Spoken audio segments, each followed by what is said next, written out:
Hello everybody. Welcome back, or welcome if you're new. Had a lot of new subscribers recently, so I wanted to say thank you to all of you and everyone returning. The feedback on my last video was pretty crazy. I'm really glad you guys enjoyed it, and so I have another Until Dawn video for you today. Though we're not limiting ourselves to just Until Dawn today. Thank you to Joshi for this idea. I'm going to contrast Until Dawn, the Dark Pictures anthology, and the Quarry all together. I'm not going to cover the Inpatient or Rush of Blood or whatever the other game it was that they did that I always forget about, because I didn't play or watch any of them. So I don't know what I'm talking about. However, I do know what I'm talking about for these. Obviously, I'm very familiar with Until Dawn. I'm pretty familiar with Medan and Little Hope. I've watched a lot of Let's Plays of them. I am very familiar with House of Ashes. I've both played and watched a lot of Let's Plays, and I have played The Quarry and watched a Let's Play or two. I will get into later why some of these I am more familiar with than others, but I do know enough about each game to talk about them. That said, all of this will be my opinions only. You may feel completely different about these games than I do, and I also want to say that my general consensus on fandom opinions is going to maybe be a little different than what other people have experienced, and that's pretty normal. Fandom is extremely wide and varied, and depending on the corner of fandom you're in, you can have a completely different experience than somebody else. So when I talk about these general things, this is just from my perspective and my experience. You may have a different opinion, different experience, and that is totally fine. Feel free to discuss any of these differences in the comments or whatever. This is all just talking from my opinion. So, Until Dawn is a standout. I think most people can agree. Until Dawn was successful and is beloved in a way that the other Supermassive games haven't quite reached. But why is that? Are the other Supermassive games bad? Spoiler, they're not bad. And what could Supermassive do to kind of recapture Until Dawn, if anything? So in order to do this, I'm going to kind of just look at each game individually, kind of briefly. I'm going to look at some objective things and then some subjective things, and then at the very end we'll kind of contrast them together. I don't think that you can one-to-one compare any of these games. Until Dawn and The Quarry are closest in kind of scale and things like that, and they therefore I think would be fairest to compare to each other. And the Dark Pictures anthology games, of course, can be compared to each other as well. I don't really think it's fair to compare the Dark Pictures anthology to Until Dawn or The Quarry. They're made on completely different scales, but I will still talk about the same general themes and still kind of compare these games to each other, since they are all made by the same studio. This is going to be broken up into little segments. I wasn't able to structure this quite the way I wanted to because there are so many little pieces all intertwined, but hopefully it will still make logical sense as we go through this video. Oh, and as a final warning, I will be spoilering all of these games. So if you're watching this, please either be spoiled already or not care about spoilers. Either one of these works, but I will be spoiling all of these games to some extent at least. Supermassive and Sony released Until Dawn in 2015, and it made a big impact. It was not the first of the choose-your-own-adventure kind of games, definitely not. We had Quantic Dream and Telltale and some other studios already doing these sorts of games. But Until Dawn, as a horror game, fit into a slightly different niche, and it was great. Until Dawn is fantastic. Everyone loves it, basically, who's played it. I still see comments and discussion from people who have just picked up this game, 7 years after it came out, and it still holds up. It's awesome, and it's awesome in a way that a lot of these other games didn't manage to hit. However, that said, despite being the oldest of Supermassive's games, it is probably the biggest hit, and nothing else has really come close yet. Until Dawn was, as I mentioned, Supermassive's first of the big choose-your-own-adventure games. It's based around a group of kids who go up to a mountain in Canada. They're there to celebrate every year. They have this party, but last year there was a tragedy and 2 of their friends died. So they are back this year, kind of with that hanging over their heads, and as they are on this remote mountain, things start to go very wrong, and the group has to try to survive, as the title says, until dawn. Until Dawn is long. It's not extremely long, but it's about 8 to 10 hours. It can be slightly shorter if you kind of speedrun it, and it can be at that higher end toward 10 if you are really taking your time, especially on a first playthrough. There are 8 main playable characters as well as a prologue character, and each of these characters are written to a particular horror trope. So all of these kids fit one of the classic archetypes of horror. Until Dawn, as a game, was made to basically be an interactive horror movie. So it leans very heavily into its tropes. You can very easily place it into the horror genres that it goes with, and you can place each of the kids into one of the archetypes. The game genre starts out as kind of a slasher film, maybe kind of like a Saw-style slasher rather than like a, Friday the 13th style slasher. But late in the game, we take a twist and morph into kind of a supernatural monster horror. The game is generally linear. You can make alterations to the plot, but they are not large alterations. The plot in general will move through the game and it will come to the same ending place every single time. So, basics of Until Dawn down, let's move on to Supermassive's next game. The next game was, the next game that I'm going to talk about, as there were a few other odd games in the middle there. The next main game that I'm going to talk about is Medan, the first of the Dark Pictures anthology. So the Dark Pictures anthology, just as a general note here, is a series of smaller games, each about 5-ish hours long, and these games are all connected by a character called the Curator, who collects tales, basically. You come in, you talk to the Curator, and he walks you through the game where you make your choices and you write the story. So the first of these games is Man of Medan. This follows a group of friends who are commissioning a boat captain so that they can go look for a sunken plane. They find the wreck, and they are put on the path of a treasure hunt. Their plans go awry as they are attacked by pirates, and then they end up on a ghost ship, the Orang Medan. As I mentioned, Man of Medan is a smaller scale game than Until Dawn at about 5 hours. You have 5 main playable characters, plus a prologue character, as is pretty traditional for all of Supermassive's games, and it moves a little bit away from the classic horror tropes concept for the characters themselves. They're not as easily fit into archetypes. It's more difficult to place Man of Medan into a horror genre than it is for Until Dawn or many of the other games. It's kind of more actiony, but it's also kind of ghost ship, and it's also kind of slasher. It's a very weird, very weird genre. As the first part of the Dark Pictures anthology, Man of Medan introduces some of the features that we'll see in the other games, including the Director's Cut, which is a pretty cool mode that basically lets you see scenes from another perspective. Because these games were built to be played with multiplayer, and players needed to be able to be doing things at the same time so they weren't just watching each other's cutscenes, they have kind of alternate versions of several of the scenes. And so if you go and play the Director's Cut, you get to see that other set of scenes. This gives the Dark Pictures anthology a bit of replayability, so despite how short they are, they do have more content to them. The next game in the Dark Pictures anthology is Little Hope. This follows the story of some college students who are on a trip for college. I didn't get to go on trips for college. They're on a trip for college, their bus crashes, and they get stuck in the ghost town Little Hope. They find that they can't leave Little Hope. They're kind of stuck in there with a mysterious fog.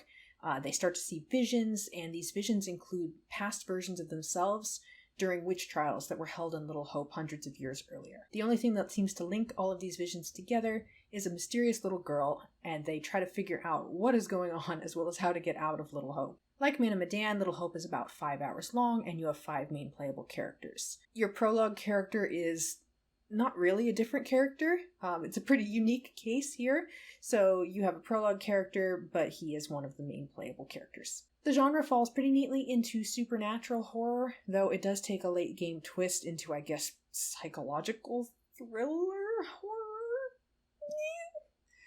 Little Hope is a bit controversial. The characters don't appear to be written to any particular archetypes, they are more vehicles for plot. Little Hope is not highly variable in terms of its plot, it's very linear, and due to reasons that we'll go into later, it doesn't have a great deal of replayability. However, like Man of Medan, it does have a director's cut, so you get to see some other neat scenes that you had missed throughout the game. House of Ashes is the third and most recent of the Dark Pictures anthology. It follows a group of American soldiers in Iraq in 2003 looking for weapons of mass destruction. Spoilers, they don't find any weapons of mass destruction. Who would have thought? However, during their search, they do get trapped in an ancient temple, and a curse has awakened. They end up having to team up with an Iraqi soldier, and the group has to all try to survive this curse and get back to the surface. House of Ashes is around 5 hours and includes 5 playable characters along with a prequel character. House of Ashes takes a wild turn in genre. We start off as a monster caving horror, very similar to The Descent, and by the end of the game, we are into sci-fi. We've got aliens, we've got megatech, we've got parasites. It's a wild, wild game. The characters are not strongly written to particular horror archetypes, and House of Ashes is somewhere between Man of Medan and Little Hope in terms of replayability and the changes that can be made to the story, but we'll go more into depth on that subject later. House of Ashes does also have a director's cut. The Quarry is Supermassive's latest game.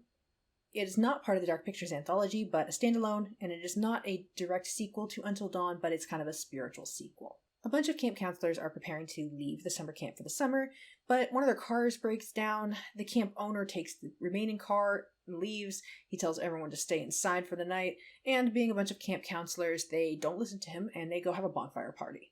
But in the midst of their party, they end up encountering the dangers that lurk in the forest. The Quarry is slightly longer than Until Dawn, probably pushing close to that 10 hours.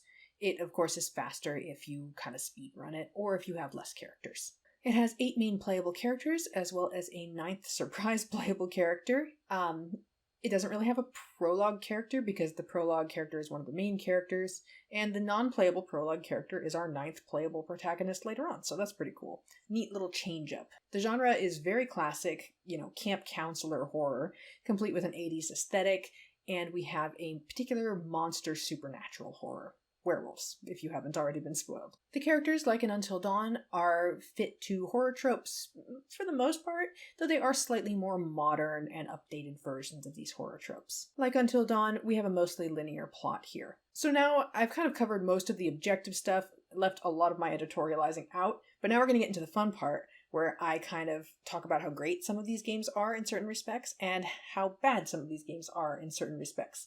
That said, all of these games have something going for them, and several of these games have a lot going for them. It ends up being a battle of which good game is better than this other good game, rather than which terrible game is worse than the other terrible games. So let's get into my subjective opinions here. For this section, I'm going to generally focus on 3 main points. I'm going to focus on the characters and the characterization. This will include the likability of the characters, the roles the characters play in the story, how well balanced the characters are with each other, like as far as screen time, that sort of thing. I'll also be covering the plot. This is going to be about the plot itself, how well it fits together, how well it fits the horror genre, how well it immerses the player, that sort of thing. Choice impact is going to be the next big one. Since these games are choose your own adventure, and that's basically the whole theme of them, it does matter how much your choices matter in these games. So that will be an area that I will focus on. Lastly, I'll also occasionally mention some of the mood and the tone and the aesthetics of the game. They are all fantastic in this respect. However, some of them are particular standouts or have particularly strange choices made for them.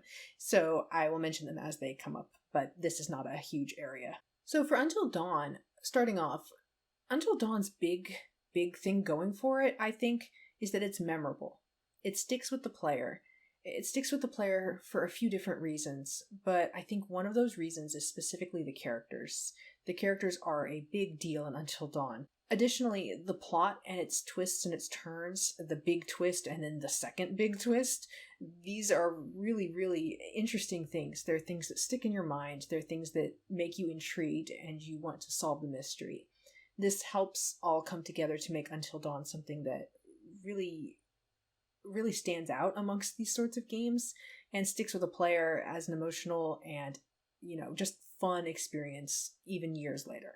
So focusing on the characters first, one of the things that I think is really fun about Until Dawn is that if you ask somebody who played it what their opinions are on the characters, chances are they can not only name all of the characters, but they can give you detailed opinions on how they feel about each character. They're probably going to feel some sort of way about every character. There's probably not going to be anyone that they're like, whatever, I feel kind of neutral on them, unless it's somebody like Matt that we don't get to see very often. But in general, people have strong opinions about Until Dawn characters, and they will fight you about them. I know I will fight you. Did you know people hate Chris? Who could hate Chris? Chris is like the best character ever. Okay, we're going on.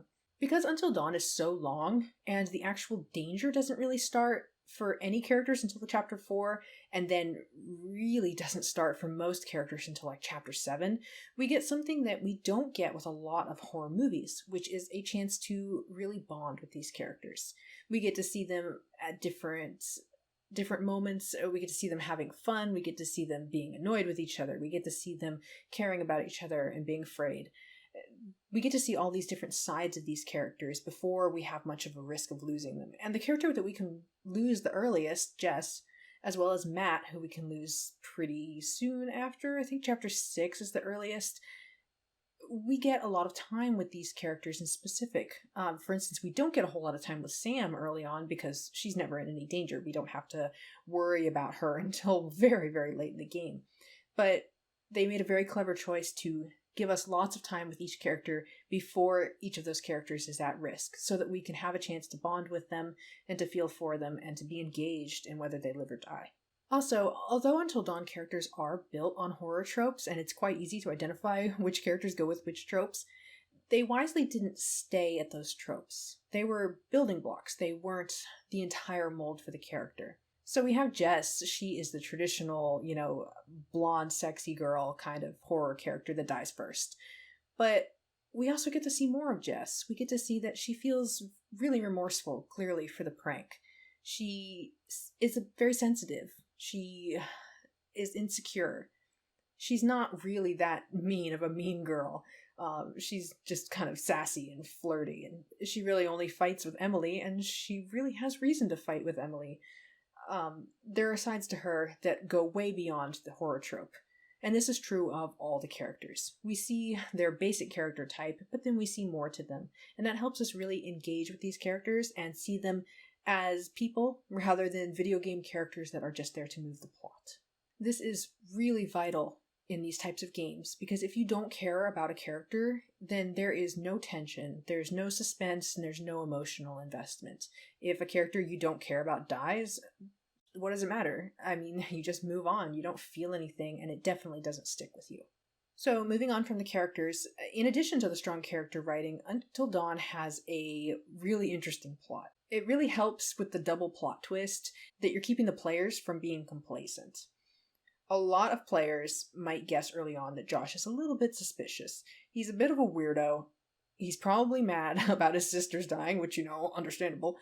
And a lot of people would suspect him immediately of being the killer. And in fact, a lot of Let's Players do suspect him immediately. Therefore, it's very, very smart to have him be killed off so quickly, especially with the complicated way that they set up the saw trap, where it kind of tricks you into thinking you made the wrong choice due to the strange way that they pose the choice. So it helps really throw you off and make you really think Josh is dead. So that already throws off your suspicions. You're like, oh, I thought I had this figured out. Now it can't be this guy. But then, surprise, it still is. And then, surprise, he isn't the only threat on the mountain. In fact, he wasn't even a real threat to begin with. So you have these twists and turns, and they're engaging the player, and best of all, they are twists and turns that make sense. When you look back, you can go, oh, obviously that wasn't Josh. How would he have done that? How would he have gotten there? That sort of thing for the Wendigo attacks. It's not something that comes out of nowhere and makes no sense. It was perfectly set up. It kept the player guessing and intrigued and confused and off balance. And so by the time you finally see the Wendigo reveal in like chapter 8 or whatever, it is a shocking moment to see that thing drop to the ground from the mine ceiling. So cool. Great moment.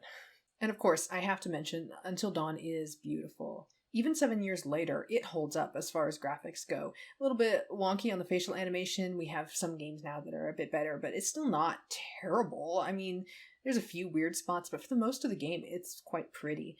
The music is incredible. Jason Graves did the soundtrack for Until Dawn, and I think he did most of the Dark Pictures anthology, if not all of it. I believe that the Quarry is just using other songs. I don't think it had its own actual score. It might have had a score and then had the other songs on top of it. But sorry, a diversion there. But go listen to Jason Graves' music. It's beautiful. All of it's amazing. Until Dawn soundtrack is incredible. Okay, moving on. So, as much as I love Until Dawn, and as much as I've just been talking about how amazing it does have some major faults.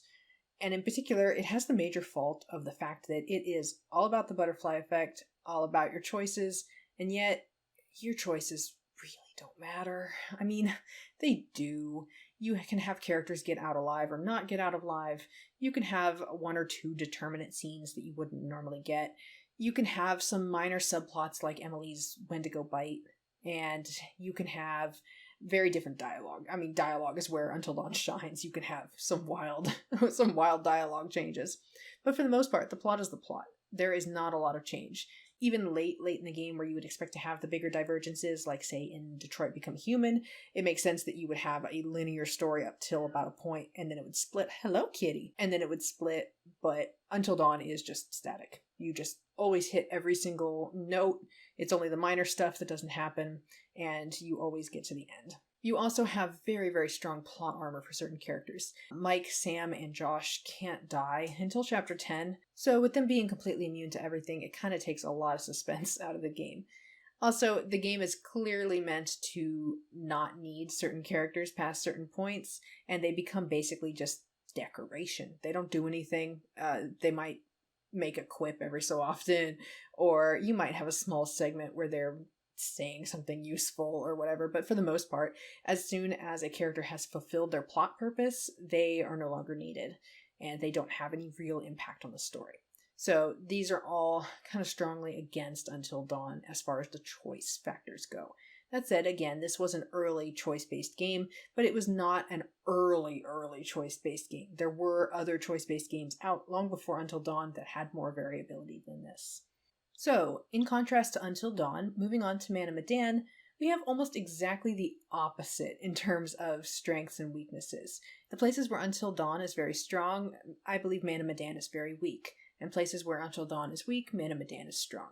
So, let's go ahead and get into Man of Medan.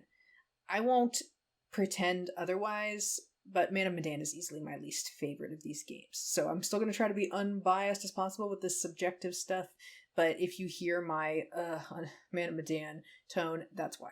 So in Man of Medan, choices do matter. This is a big strength of Man of Medan. Characters are important. Characters can die early, or they can be with the rest of the characters throughout the rest of the game. They play a decently large role, these characters that can die early. It's not just like Until Dawn where they're dead, they're off screen, who cares, or they're alive, they're still off screen, who cares. Man of Medan, it matters.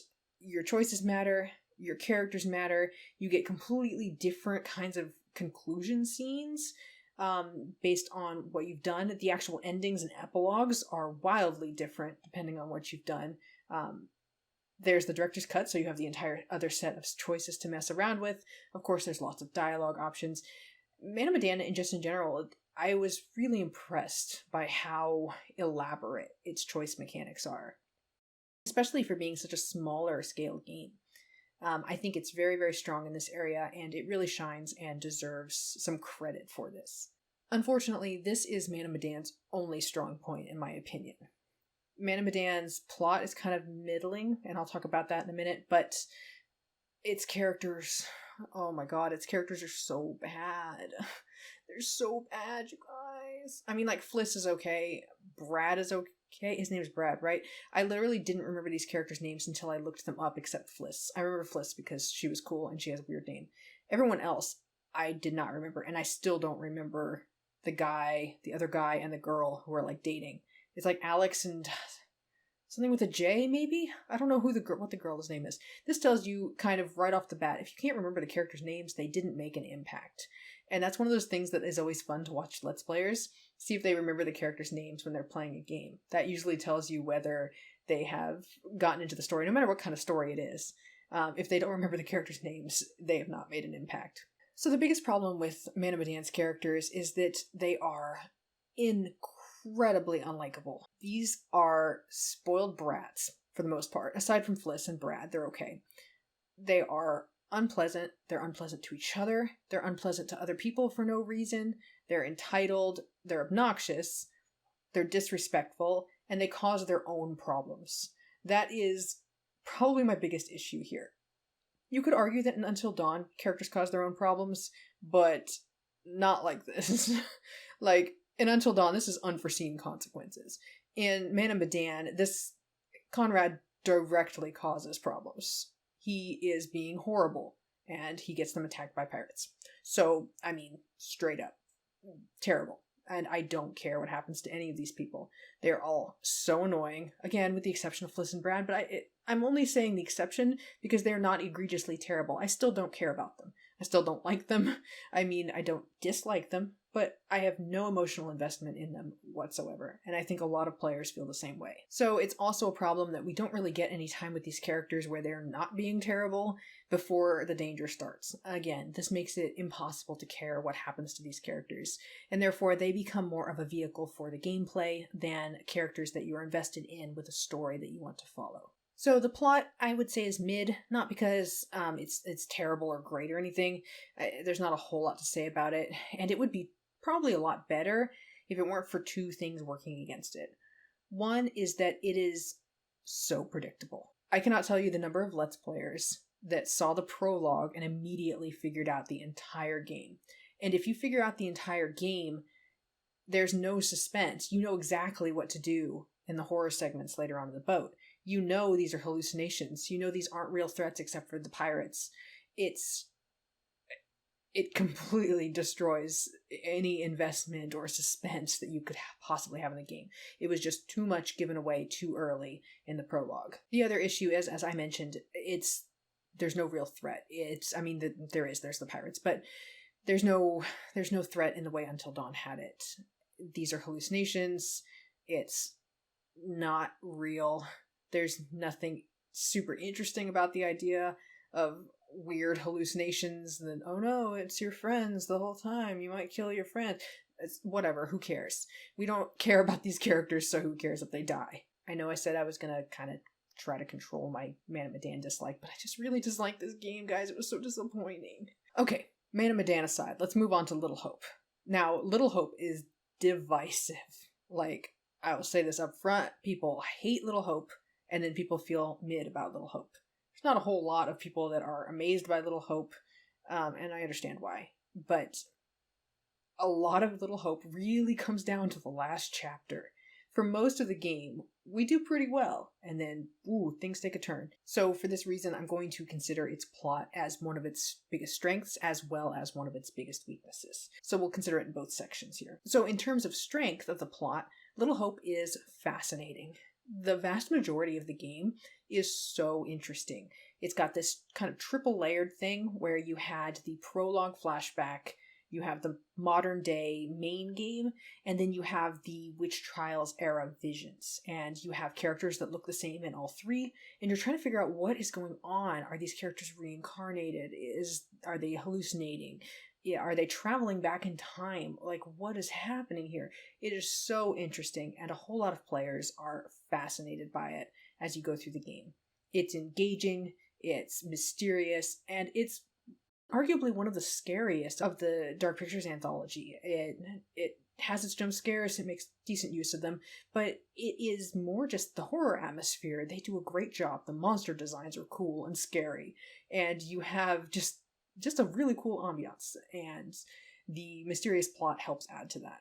So players are really, really engaged with this. They're engaged with the puzzle, they're engaged with the suspense, and that is what makes the final twist hurt so bad, and what makes the plot also Little Hope's biggest weakness. In the very last scenes of Little Hope, it is revealed that the entire game has basically been in the main character's head. Now, it could have been worse. This could have been a snow globe. But it's pretty bad. This is pretty bad. This wouldn't be so bad, I postulate here. This wouldn't be so bad if this weren't a choose-your-own-adventure game. Because if this were just a story or just a movie, there would be kind of a tired twist, but you'd be like, whatever, that's fine. In a choose-your-own-adventure game, though, where the whole idea is that your choices matter, and none of these characters were real the entire time. No one was in any real danger. I mean, with minor exception to Andrew or Anthony or whatever the fuck his name is, in actual modern day, where he's in a slight amount of danger. But, most of these characters didn't even exist. It really, really kills the enjoyment. It kills the impact of the choices. It kills how much you cared about the plot or the characters. It's really, really bad. The story itself is fine, I think. I mean, like, controversial here, but I think that the story itself and the twist makes sense. It's just that in this type of game, you shouldn't ever have a twist like that. It's bad. It also did not help that this was the second game in a row where there was no real threat. People were getting pretty mad by this point. In Until Dawn, you had Josh, who was not really a threat, like, not truly a threat, and then you had a real danger underneath. But in Medan and Little Hope, you really had no real danger. Again, with the exception of the pirates in Medan, but I always forget about them. So in addition to being pointless, your choices just really don't make that much of an impact in Little Hope. Your story is very, very linear. You can lose characters kind of late in the game, but again, they're not alive, so who cares? It's also extremely counterintuitive, I guess, would be a good way to put it, what you're supposed to do to get characters to survive. It, in fact, goes directly against Until Dawn, as Until Dawn had established playing to character strengths. If you play to these characters' character traits, you get a bad ending, because the idea is to play to the opposite of these traits, and to change the traits. It doesn't make any sense. There's no indication in the game that you should do this. So, also a problem. There is a director's cut, you get additional scenes, but as much as I liked Little Hope more than Medan, I have actually never bothered to watch the director's cut scenes. So that kind of tells you where the investment lies once the plot is over with and you have the big reveal. So Little Hope has another area that's kind of a strength and kind of a weakness, and that's the characters. It is leagues better than Medan because these characters are at least semi-human. You kind of care about these people. Your lead character, Andrew, I'm going to call him Andrew. He has like 3 names. Your lead character is pretty chill. He's a dude. He's just living his life. He's fine. The meathead guy, whose name I can't ever remember, he's fine. Whatever. He doesn't make much of an impact, but he's fine. Taylor is fine. Some people hate Taylor. Some people love Taylor. I think she's a little bit obnoxious, but I mean, whatever. She isn't egregiously terrible, and she is right a lot of the time. And then the 2 older characters, the professor, John, and the mother. Well, she is the mother, so I'm right still. I'll cling to that. I have forgotten her name as well. They don't make any sense.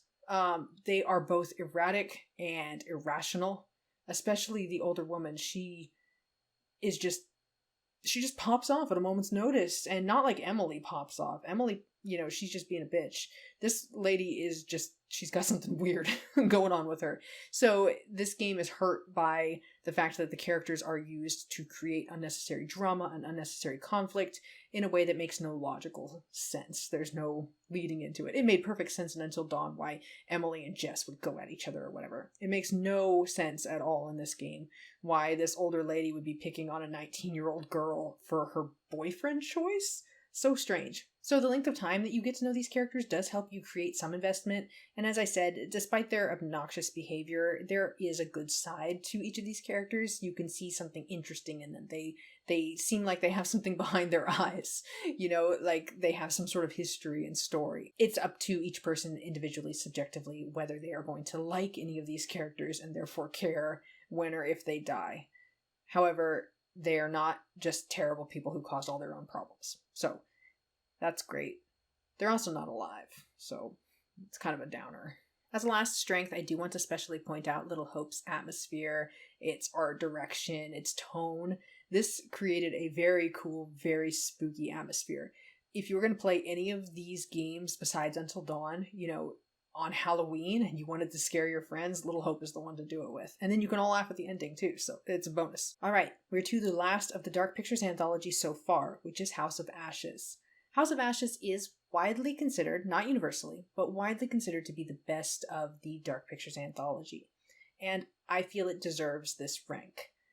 House of Ashes is very strong in a lot of areas. It does, of course, have weaknesses, but we get to talk more positively about a game, finally. Something that's kind of cool about House of Ashes is that Supermassive seems to have taken a lot of feedback into account for it.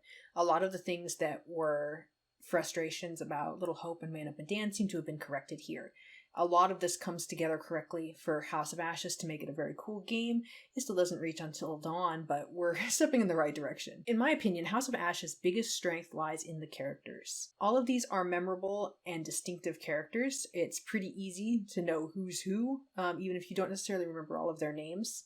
Even the least likable characters, characters given traits such as intolerant, end up becoming interesting, likable characters as time goes on, as they have enough character development to kind of bring them around. Salim is considered widely to be one of the best characters in all of Supermassive's games. He's certainly one of the most likable characters. He's great. If you haven't played House of Ashes, Salim is amazing. He's worth it. He's worth it the whole game. Jason is an interesting standout. He gets a massive amount of character development, and he really comes to change his opinions on things in a way that felt natural, and when it really should have felt shoehorned, but it works. They did a great job. The other characters, Rachel, Nick, and Eric, they have their weird little love affair triangle thing going on, but even that works. Like, normally that sort of thing is really, really annoying, but these particular characters have such interesting and unique personalities, and kind of you get the strong sense of their histories with each other that it makes this all work out and be interesting. By the time you get to the potential deaths for these characters, you've had enough time to get to know them and to kind of get to know their personalities and their histories, and it lets you create that sense of investment that you have in Until Dawn for these characters. Even if you don't necessarily like all these characters, you typically have some level of investment in them. The side characters in House of Ashes also deserve a shout out.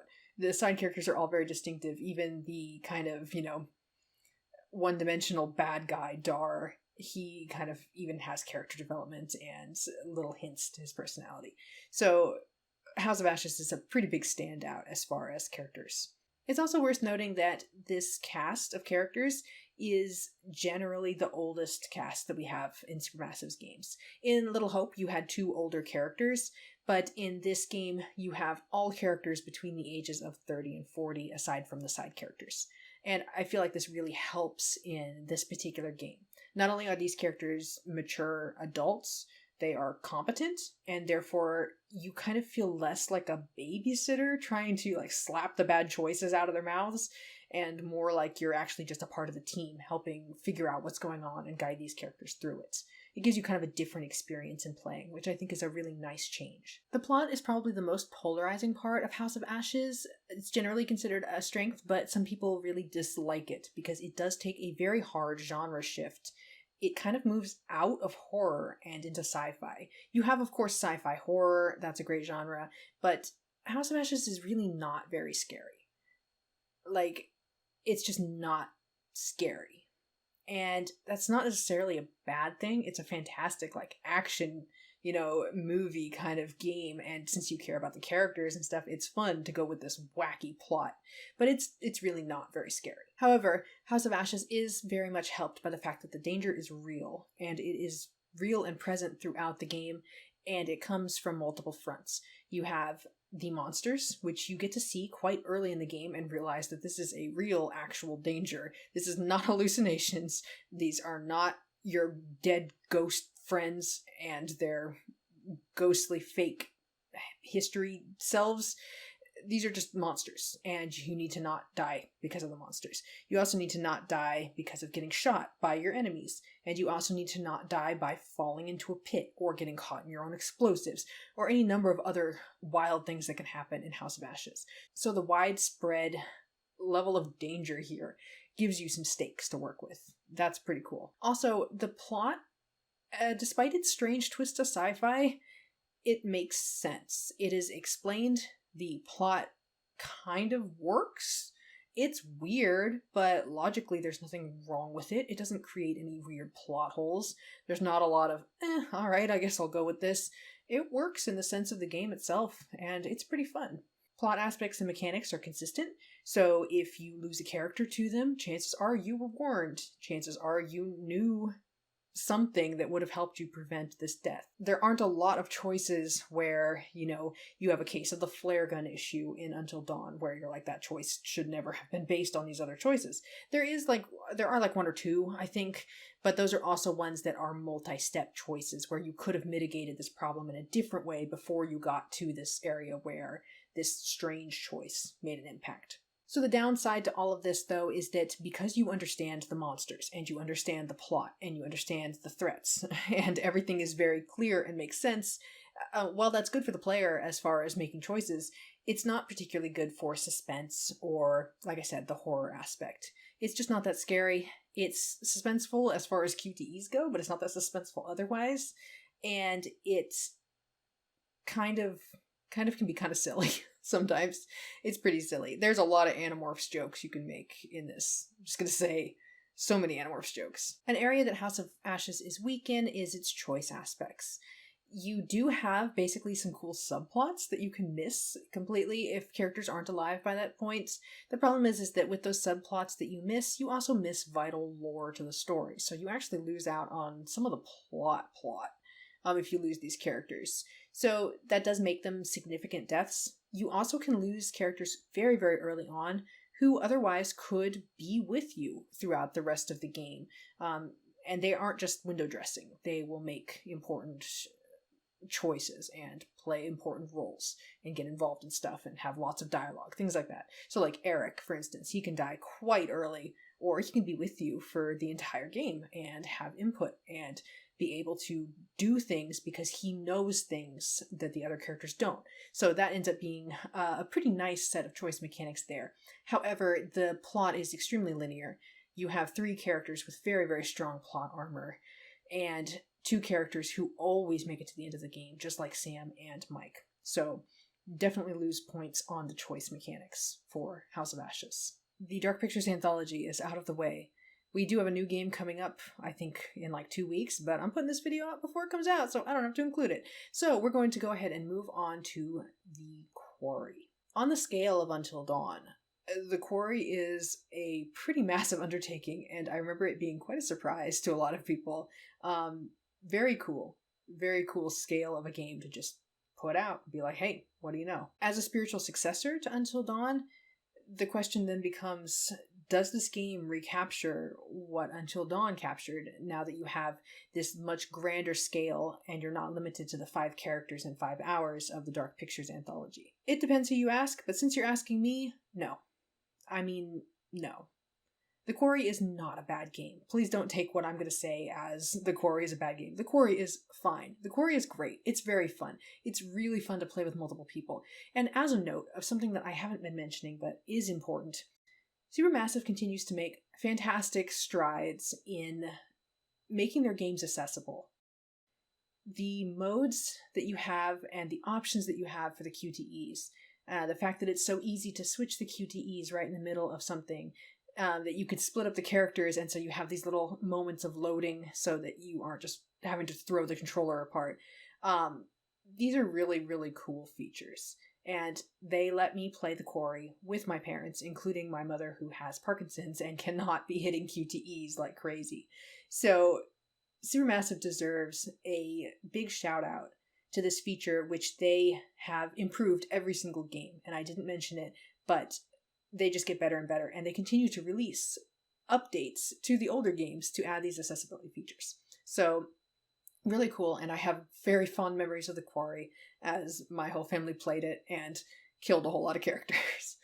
So the Quarry, unfortunately, in my opinion, falls into kind of the sequel syndrome, where you have a piece of media that is following up another piece of media. And no matter how good that second piece of media is, it's going to be compared to the first one. And if it's not better than the first one, then it's kind of considered to not be good, which is not fair. A sequel can be a standalone, fantastic piece of media, and it's not bad just because it's not the first one, but because it's linked to that first one and that first one's expectations. It seems to be overshadowed. So the Quarry is fantastic. It is just not Until Dawn. But the Quarry has a lot of strengths and weaknesses that we should go into. And I keep saying how great the Quarry is, so my subjective opinion here is going to sound terrible compared to that, but I think the Quarry is great. It's just, I also have kind of complicated feelings on the different aspects I want to go into. Let's start with one of the big strengths. The Quarry is beautiful. The graphics are beautiful. The tone of the game, the music, even though it's wacky, like weird choices, but it all works. The aesthetic that we get with it, it's so much fun. It is like a weird, campy summertime horror movie. Very classic and very fun. So getting past that though, I think every other aspect of the Quarry, rather than, having two aspects in a strength and one aspect in a weakness, or the opposite, I think that pretty much everything of the Quarry has good and bad. So it kind of puts it very firmly mid, to use the youth term. There are really good aspects to each of these things and really bad aspects, and it really just depends on the person, whether you consider the good aspects to outweigh the bad or not. I feel like the characters in the Quarry are a mixed bag. You have a few strong standout characters. So Dylan, I know, is a fan favorite, and honestly, he's a me favorite. He's hilarious. I love him, though. Dylan. One-on-one here. As somebody who took quantum mechanics in undergrad and in grad school, don't do it.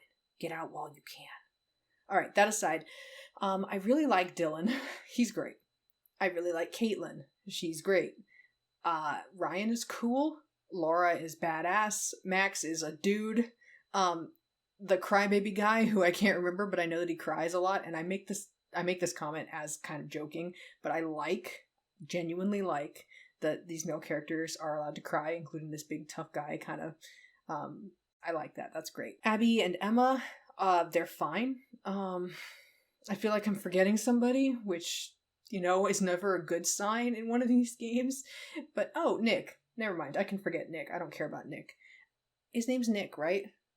Pretty sure it's Nick, which is weird because then he shares a name with somebody in House of Ashes. But okay, moving on. As you can probably tell from that little set of descriptions there, I like some of these characters a lot, and other characters I don't care about. They exist, and that's about it. And I feel like this is probably the case for a lot of people. However, I think it's probably different characters for each person. I feel like a lot of people who played the Quarry identified with different characters and then didn't care about others. And it's not universal at all. I think that part of this is due to the character writing of their tropes. These are, again, trope archetypes, but kind of updated modern versions.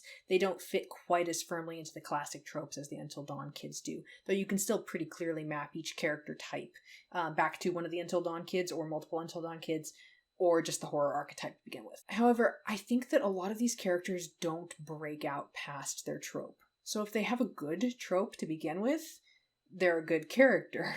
And if they are stuck firmly in their trope and it's not a good trope, they're less interesting.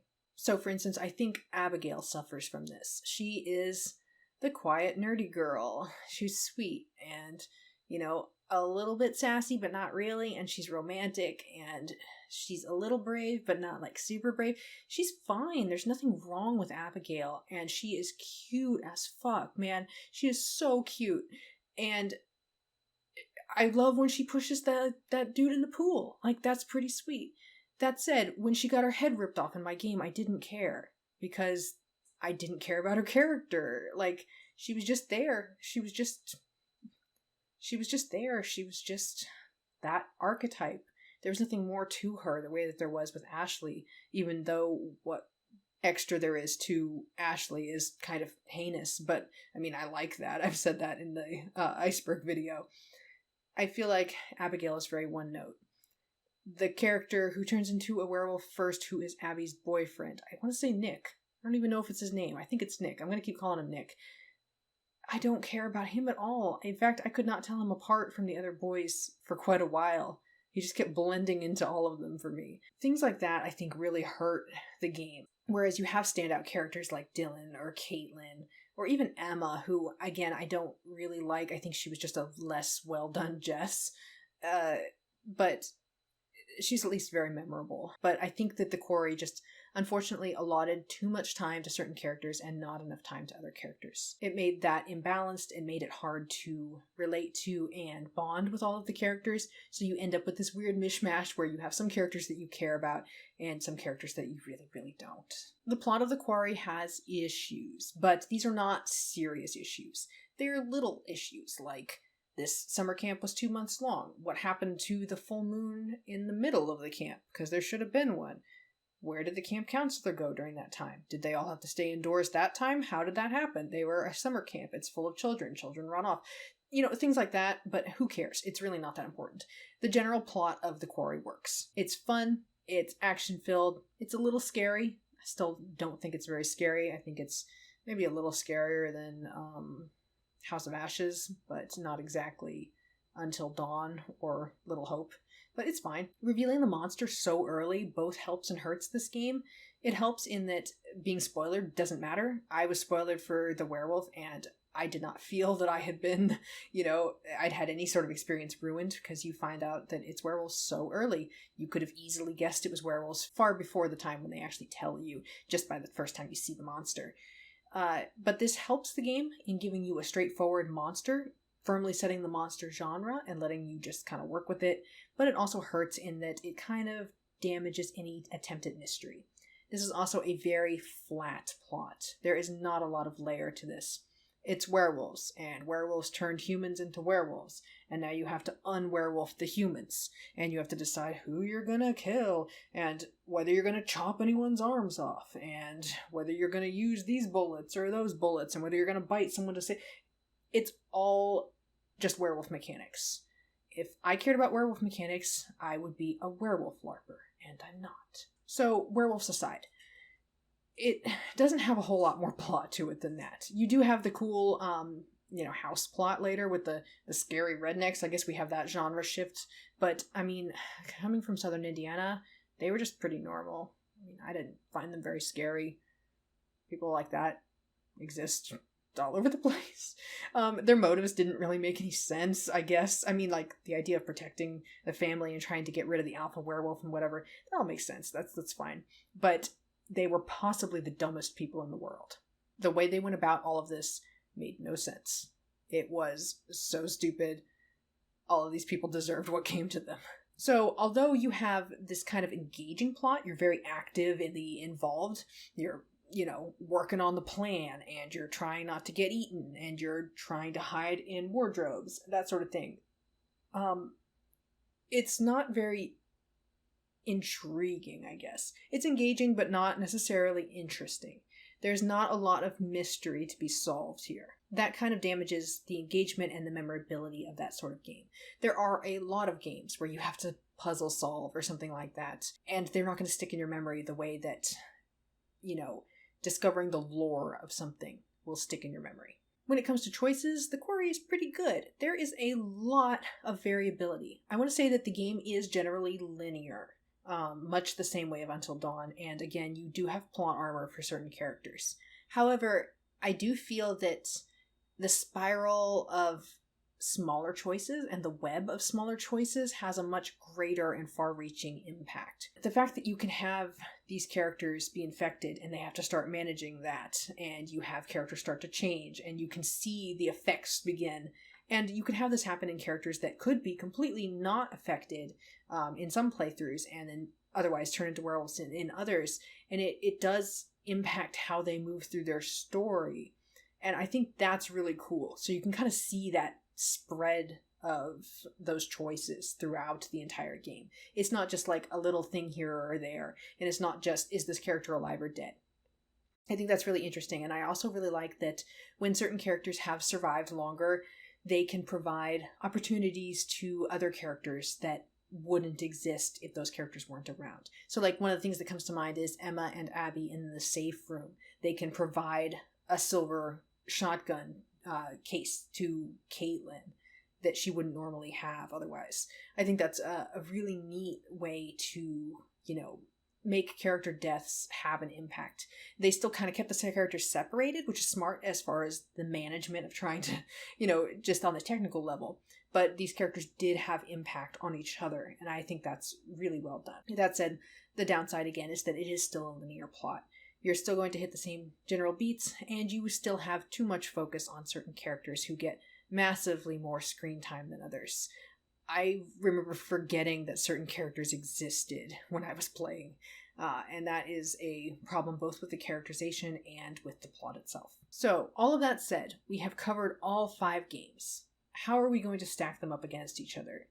Chances are you probably know my order already, but I'm going to go ahead and list my personal order of best game to worst game. Again, I'm not going to call any of these character games bad, except for Man of Medan, which is my worst game. So yes, I will call Man of Medan bad. I'm sorry, but I'm not. So we're going to go through my list, and I'm going to give a brief note on why I think each game places in those places, and then I'm going to talk about it a little bit more objectively. Number 1, Until Dawn. No shock there. Fantastic characters, engaging plot, some choice mechanics, not a whole lot, but you've got some. Beautiful atmosphere. It loses points for its weak choices and its plot armor. It damages the replayability. And again, this was sort of on the level of other games of its time, but it was behind a few of the others. Like, I would argue that Heavy Rain had a little bit more variability to it than Until Dawn, and it had come out several years earlier. So, loses some points there. However, overall, Until Dawn's characters and its plot more than make up for its weakness in the choice segment. Next for me is House of Ashes. I really love the characters in this game, and I really love the plot. It's wild, it's weird, I cared about the characters, it was fun. It loses points for the choice mechanics again, and the plot armor. I remember trying to test things in this game to try to get different scenes with characters alone, and it just wasn't possible. And I remember being pretty annoyed when I realized just how much plot armor these characters had. The Quarry. Varied characters. I really like, the wide variety of characters. They chose a good variety of tropes. I like the diversity of the characters and the representation of them. The characters that I remember have really interesting personalities. It's cool. It's a neat aesthetic for the game. And, it's kind of cool to have just a straight up monster that you're dealing with. We lose points for the imbalanced playtime with the characters, for the plot armor, the really linear plot, and the fact that some characters are basically just there to be there. Little Hope. The atmosphere and the plot until the plot twist make this game pretty good. Good experience. Characters are tolerable. That's about as much as I can say. Bad points here is that they have the terrible, terrible plot twist, which basically destroys all replayability, which it didn't have all that much of to begin with. It was very linear, and choices didn't matter that much. Last, Man of Medan. Very strong for its choice mechanics, and in fact, they are very cool, and I'm kind of mad that they are that cool while the rest of the game is not cool. Loses points for literally everything else. Absolutely intolerable, insufferable characters. I keep saying except Fliss and Brad, and that's true, but they are also boring, and I don't care about them, and the plot was stupid, and we figure it all out in the first prologue, and nobody has cared since. Now, obviously, I think it's very clear why I ranked these things here, and I think that this is showing off what I value in a particular video game, even a choice-based video game. And what's interesting to me is that I think this may be something that a lot of players value. I think that a lot of players are actually more interested in the plot and the story than they are in the choice mechanics, even if they are specifically choosing a choice-based game. And I believe that this makes sense, because in a choice-based game, it really only matters if you care about your choices. If you don't care about your choices, then what's the point of having a choice-based game? If you don't care about the characters and you don't care about the plot, then it doesn't matter that you could save them or lose them. You have no engagement, it's not going to stick with you, and you're not going to feel anything from the game itself. For me, Until Dawn and House of Ashes hit that mix of character and plot. For other players, The Quarry might hit that mix better than either of those two games. Some people may like The Quarry better than Until Dawn, and I'm not going to argue with them about it. It's entirely possible, and it's entirely reasonable.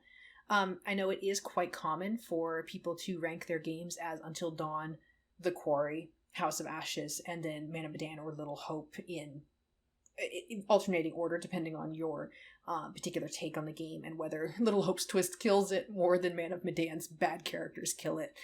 And then there are a few people that just hate House of Ashes. I think those people are wild, but they are welcome to their opinion. They deserve to have it. But this all comes down to the feeling that the characters and the plot give you. When you think about Until Dawn, you're not necessarily thinking about your choices unless your choices led to an outcome that made some sort of emotional impact on you. The same thing is true, I think, for any other choice game, not just from Supermassive. In Detroit Become Human, characters that you don't care about, you tend not to feel anything for, and your choices don't matter to you. You know, if you kill off some character you don't care about in Detroit, it doesn't matter. You don't care, but you remember what happens to the characters that mean something to you. You remember if the plot had an impact on you. Even just a normal, non-choice-based game. Like, for instance, I just finished Shadows of Rose, the DLC for Resident Evil Village, and I had so many feelings. There are no choice mechanics in Resident Evil Village. It is just going through the story, but the story is what matters in these types of video games. In these choice-based games, it is all story, and so story and characters really, really matter. So, will another game from Supermassive reach the level of Until Dawn? They could, yeah. I mean, Supermassive is improving every single game since, Until Dawn was kind of a standout, but then since Man of Medan, they've just continued to improve. The Quarry is really, really good. House of Ashes is really good compared to the two games before it, and pretty good overall. They continue to improve. I think a lot of players who played The Quarry and who had not played Until Dawn might consider The Quarry to be their favorite, because it meant something to them and it impacted them in a way that Until Dawn didn't. They don't have the nostalgia for it. They didn't play it when it came out. They go and they play it after The Quarry, and so you have flipped sequel syndrome, basically, where The Quarry was their game and then Until Dawn just doesn't quite measure up, and that's fine. So overall, I'm really hopeful with Supermassive. I think that they really take their feedback to heart, and I think that they work on improving. We'll kind of see with The Devil in Me, which comes out in a few weeks, whether they've kind of continued their upward trajectory with the Dark Pictures anthology. We'll also see the end of that first season, I believe. I think that's the last one for this season. And the Dark Pictures anthology has started to get interesting with House of Ashes epilogue, where they kind of hint at some links between all of the games. So we'll see how they go there. But I'm excited for The Devil in Me. I'm excited for what Supermassive does in the future. Just because they haven't reached Until Dawn yet doesn't mean that what they put out isn't fantastic and that they won't eventually reach Until Dawn again. All right, again, I wanted to thank Joshi for this idea. I wanted to thank everyone who has been responding to my videos, including going back and watching some of the older ones, people who respond to my polls and my little community tab, comments and all of that. I was really pleased to see so much engagement, not just with my video, but with the idea of future content. And I really appreciate you all being here and watching until the end. This was a lot longer than I thought. So I don't know what it'll be when it's cut down, but it's going to be pretty long. I enjoyed talking about it, and I hope that you enjoyed listening to it. So I think my next video will be a Detroit Become Human based video, as promised. Either an iceberg or one of my rants about one of my many, many strong opinions about this game. Good and bad. I liked Detroit a lot. I just have unpopular opinions, but that's fine because my opinions are right, and you're all going to have to hear about them. So that will be the next thing, and then after that will probably be one of my original things.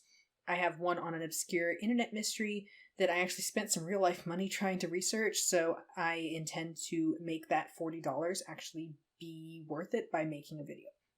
So expect to see that at some point. However, I am doing NaNoWriMo in November, so I'm going to be very busy with that. I should plug my TikTok. It's just at Tesseract Heart. It mostly has the same Until Dawn clips that are on this channel, and I'm not really doing much else there yet, but I do plan to do a little bit of stuff there, fandom related and not fandom related. So if you care to follow that sort of thing, you can go follow me there. Otherwise, I'm here on YouTube. And all of that rambling aside, I, again, really thankful for you all to be here. Thank you for watching to the end of this long video, and I hope that you will come and hang out in the next one. Thanks for watching.